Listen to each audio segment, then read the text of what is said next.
নমস্কার বন্ধুরা, সামনে আসতে চলেছে মহাশিবরাত্রি। ফাল্গুন মাসের কৃষ্ণপক্ষের চতুর্দশী তিথিতে পালিত হয় মহাশিবরাত্রি ব্রত।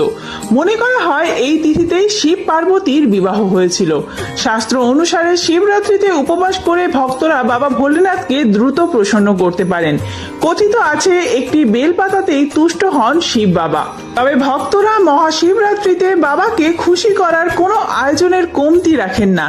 কি কি লাগবে শিবরাত্রি পুজো করতে, কারা এই ব্রত পালন করতে পারবেন, কিভাবে করবেন মহাশিবরাত্রি ব্রত, 2026 সালে 1432 বঙ্গাব্দে শিবরাত্রি ব্রত কবে পালন করবেন, অর্থাৎ এই ব্রত কবে পড়েছে ও 4 প্রহর পুজোর সম্পূর্ণ সময়সূচি নিয়ে আমাদের আজকের ভিডিও। এছাড়াও এই ভিডিওতে আমরা জেনে নেব কি কি উপকরণ দিয়ে আপনারা বাবা শিবকে সবচেয়ে বেশি তুষ্ট করতে পারবেন। তো চলুন বন্ধুরা, আর দেরি না করে ভিডিওটি শুরু করা যাক। যদি আমার চ্যানেলে নতুন হয়ে থাকেন অবশ্যই চ্যানেলটি সাবস্ক্রাইব করে এবং ভিডিওতে একটি লাইক করে শেষ পর্যন্ত সাথে থাকবেন। আশা করি ভিডিওটি আপনাদের জন্য খুবই হেল্পফুল হবে। ভিডিওটির মূল পর্বে যাওয়ার আগে দেবাদিদেব মহাদেবের যারা ভক্ত রয়েছেন অবশ্যই কমেন্ট বক্সে লিখুন ওম নমঃ শিবায় অথবা হর হর মহাদেব। শুরুতেই আমরা জেনে নেব যে শিবরাত্রির পুজো করতে কি কি উপকরণ লাগবে। দুধ, দই, ঘি, মধু, শর্করা, সাদা ফুল, আকন্দ ফুল, ধুতুরা ফুল এবং ফল, কলকে ফুল, অপরাজিতা ফুল, গঙ্গা জল, ডাবের জল, আর সব থেকে অপরিহার্য উপাদান হলো বেলপাতা।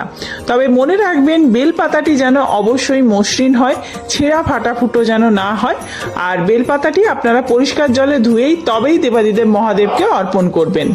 চলুন বন্ধুরা, এবার জেনে নেওয়া যাক যে শিব চতুর্দশীর চতুর্দশী তিথি কখন থেকে শুরু হচ্ছে। 2রা ফাল্গুন 15 ফেব্রুয়ারি রবিবার বিকেল 4:48 থেকে। এই তিথি সমাপ্ত হবে 3রা ফাল্গুন 16 ফেব্রুয়ারি সোমবার সন্ধ্যা 5:32। অর্থাৎ এই পরিস্থিতিতে আপনারা যারা শিবরাত্রির ব্রত পালন করতে চান, যারা রাত্রে পুজো করবেন, অবশ্যই শিবরাত্রিতে রাত্রেই পুজো করতে হয়, তারা রবিবার দিন 15 ফেব্রুয়ারি ব্রত পালন করবেন। শাস্ত্র মতে মহাশিবরাত্রির পুজোর শ্রেষ্ঠ সময় হলো নিশীথকাল। এই তিথিতে 4 প্রহরে পুজো করা হয়, অনেকে কোনো একটি প্রহরও পুজো করে থাকেন। শাস্ত্র মতে মহাশিবরাত্রির তিথিতে সন্ধ্যাবেলা স্নানের পর শিবের পুজো করা উচিত। বিশ্বাস অনুযায়ী ব্রত পালনের পূর্ণ ফল লাভের জন্য সূর্যোদয় থেকে শুরু করে চতুর্দশী তিথি অস্ত হওয়ার মধ্যেকার সময় পর্যন্ত ব্রত সমাপ্ত করা উচিত। আবার কোনো ধারণা অনুযায়ী চতুর্দশী তিথি সমাপ্ত হওয়ার পরেও ব্রত ভঙ্গ করা শ্রেয়। তাই আপনারা যারা শিবরাত্রি ব্রত পালন করতে চান, শিব চতুর্দশী পালন করতে চান, তারা অবশ্যই 15 ফেব্রুয়ারি রবিবার দিন এই দিনটিতেই পুজো করবেন বিকেলের পর। 4 প্রহরের পুজোর সময় আমি বলে দিচ্ছি। আর যারা সকালে পুজো করতে চান তারা 3রা ফাল্গুন 16 ফেব্রুয়ারি সোমবার দিন বেলা 12টার মধ্যে অবশ্যই পুজো করে নেবেন, অথবা বিকেল 5টার মধ্যে। প্রথম প্রহর পুজোর সময় 15 ফেব্রুয়ারি রবিবার সন্ধ্যা 6:25 থেকে শুরু করে রাত্রি 9:28 পর্যন্ত। দ্বিতীয় প্রহর রাত্রি 9:28 থেকে শুরু করে রাত্রি 12:31 পর্যন্ত। তৃতীয় প্রহর মাঝরাত্রি 12:31 থেকে ভোর রাত 3:34 পর্যন্ত। আর চতুর্থ প্রহর ভোর রাত 3:34 থেকে শুরু করে সকাল 6:37 মধ্যে। অর্থাৎ এই 4টি প্রহরেও আপনারা পুজো করতে পারেন। আর যারা 4টি প্রহর পুজো করতে চান না, তারা ওই সন্ধ্যার সময় 6:25 থেকে শুরু করে 9:28 মধ্যে বাবার মাথায় জল ঢেলে উপবাস ভঙ্গ করতে পারেন। আপনারা চলুন এবার সহজ সরল উপায়ে কিভাবে আপনারা পুজো করবেন সেটি জেনে নেওয়া যাক। শিবরাত্রি ব্রত পালনের কিছু নিয়ম রয়েছে।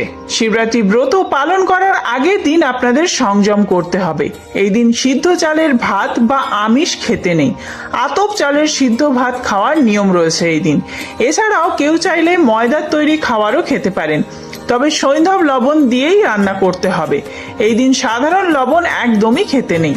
ব্রতের দিন উপোস করে নিষ্ঠা করে কিছু নিয়ম মানলে ভক্তের সমস্ত মনোবাঞ্ছা পূরণ করেন দেবাদিদেব মহাদেব। শিবলিঙ্গ আপনারা বাড়িতেও পুজো করতে পারেন। তার জন্য আপনাদের প্রথমেই একটি পিতল বা কাঁসার রেকাবিতে শিবলিঙ্গটি বসাতে হবে।